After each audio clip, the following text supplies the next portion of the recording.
यदि संत के प्रति मानसिक अपराध हो जाएगा तो आपको दंड भोगना पड़ेगा। सांसारिक सिद्धांत में नहीं है, संत भागवतिक सिद्धांत में है। ये सांसारिक सिद्धांत है कि यदि मन में आपने इनके प्रति पाप भावना की तो आपको दंड नहीं मिलेगा। कल कर एक पुनीत प्रतापा, मानुष पुण्य होए नहीं पापा। लेकिन संत के प्रति यदि सोच लिया तो फिर वो आपको दंड भोगना पड़ेगा, क्योंकि संत साधारण नहीं है, वो भगवान के दास हैं। इसलिए मन वचन कर्म से हम बहुत सावधान होकर किसी संत का अपराध न बन जाए। परदोष दर्शन, परदोष कथन, पर पतन कर देते हैं। इसलिए हमें संतों के अपराध से बचना चाहिए। संतों में सांसारिक नियम नहीं लागू होगा कि मन का सोचा हुआ दोष दर्शन या पाप संत के प्रति और हमें कोई दंड नहीं मिले। उसी समय से भजन रुक जाएगा, उसी समय से अशांति पैदा हो जाएगी, उसी समय से विघ्न पैदा हो जाए। संत के प्रति दोष दर्शन नहीं। वो था जैसे हमारे मन में तो महाराज जी किसी की ऐसी क्रिया देखी, उसके प्रति ऐसा अंदर भाव आ गया। एक अंदर से महाराज जी आपने बताया था कि अंदर से मलिन अंतःकरण हो गया, उसके कारण भजन रुक गया। एक है महाराज जी पाप कर्म बन गया, उसका पाप कर्म का फल भोगना पड़ेगा। तो महाराज जी इसमें जो अंदर का, क्योंकि संतों साधकों का चिंतन विशेषकर महाराज जी भजन के प्राण होता है, तो महाराज जी उसमें क्या भजन रुक जाता है बट उसका पाप नहीं लगेगा, ऐसा है क्या? भजन रुक जाने पर उसके जलन शुरू होगी ना, वही उसका प्रायश्चित हो जाएगा। वो जो एक जलन होती है, शांति पैदा हो गई, व्यथा पैदा हो गई, उससे वो पवित्र हो जाएगा। और अगर जिस संत के प्रति उसे मानसिक प्रणाम कर ले कि हे भगवान, मैं नीच जीव हूँ, मेरे द्वारा ऐसा सोचना, ऐसा संकल्प करना, ऐसा बोलना स्वाभाविक है, क्योंकि मैं पतित जीव हूँ। आप महापुरुषों की महिमा को मैं नहीं जानता, इसलिए मैं मन वचन कर्म से क्षमा चाहता हूँ, आप कृपा कीजिए। निश्चित निश्चित वो दोष तुरंत शांत हो जाएगा और भजन में प्रवृत्ति हो जाएगी। महाराज जी पाप और अपराध में फर्क? हाँ, अब अगर पाप कर्म बन जाता है तो वो क्षमा याचना से नहीं जाएगा, उसके लिए आपको अनुष्ठान करना पड़ेगा। उस पाप की गरुता या लघुता देख करके आपके द्वारा व्यभिचार हो गया, अब आपको हमें क्षमा कर दो। अब उसकी बात ये होगी कि क्षमा तब होगा जब नियम लो कि अब लो निशानी, अब ना सही हो, आज तक की आप नहीं करूँगा, और फिर ना करो, और खूब नाम जप करो, और भगवान चाहे तो क्षमा कर दे। ऐसा है। लेकिन ये संत के प्रति दोष दर्शन, इसकी बात कह रहा हूं।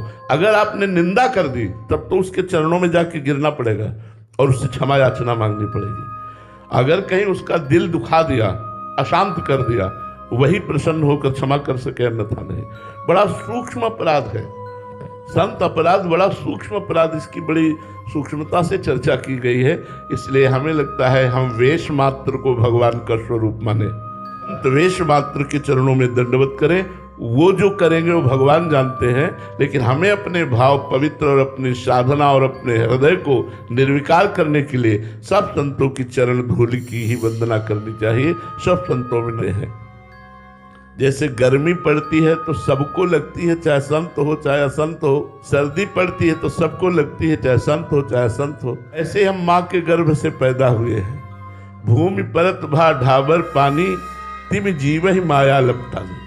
अब हम भगवान के मार्ग में चल रहे तो हमसे गलती हो सकती है, काम की, क्रोध की, लोभ की, मोह की, हमसे गलती हो सकती है, क्योंकि मायाकृत शरीर है और काम क्रीड़ा से ही हमारा प्रादुर्भाव हुआ है। हम संकल्प से नहीं पैदा हुए, हम काम क्रीड़ा से पैदा हुए। तो हमारे अंदर काम के परमाणु हैं, उनको मिटाने के लिए हम साधना कर रहे हैं, पर हमसे चूक हो सकती है, ऐसा नहीं। हमारे से काम की चूक हो सकती है, क्रोध की चूक हो सकती है, लोभ की चूक हो सकती है, लेकिन हमारे स्वामी राहत न प्रभु चित्त चूक किए की, करत सुरत सयबार ही की। अगर दास से चूक बन जाती है तो प्रभु मानते ही नहीं कि इससे चूक हुई है। के हृदय की बात देखते हैं कि ये चूक करना नहीं चाहता, ये मेरे पास आना चाहता है, पर मम माया दुरत्या, मेरी दुरत्य माया है, उससे प्रभावित होकर इससे चूक हो गई, तो भगवान क्षमा कर देते हैं। जन अवगुण प्रभु मान न काऊ, दीन बंधु अति मृदुल स्वभाव। उन्हीं की कृपा, उनके स्वभाव और प्रभाव से भगवान का शरणागत एक दिन विशुद्ध संत बन जाता है। शिव विरंचिका मोही को है बपुराण। बड़े बड़े ईश्वर कोटि के महापुरुषों को माया मोहित करके पतित कर देती है। हम लोग तो बहुत जीव कोटि के हैं, पांच भौतिक शरीरधारी हैं, जो दिव्य शरीरधारी हैं, उनको भी मायाधीन कर लेती है, उनको भी नचनी नाच नचा देती है। तो हम किसी संत पर दोष दर्शन ना करें। वो साधक है, वो संत है, आज चूक हो गई, आज हो गया उससे गलती, अवसर मिलेगा वो एक दिन फिर अपनी गलती सुधार कर वो भगवान के मार्ग में लाखों का कल्याण कर देगा। अगर हमें कहीं संतों में दोष दिखाई दे तो भगवान से प्रार्थना करनी चाहिए कि प्रभु मेरी बुद्धि शुद्ध कर दो, जिससे मैं आपके संतों में दोष दर्शन न करूं। आप सबके हृदय में विराजमान हैं, यही देखकर मैं सबको प्रणाम करूं।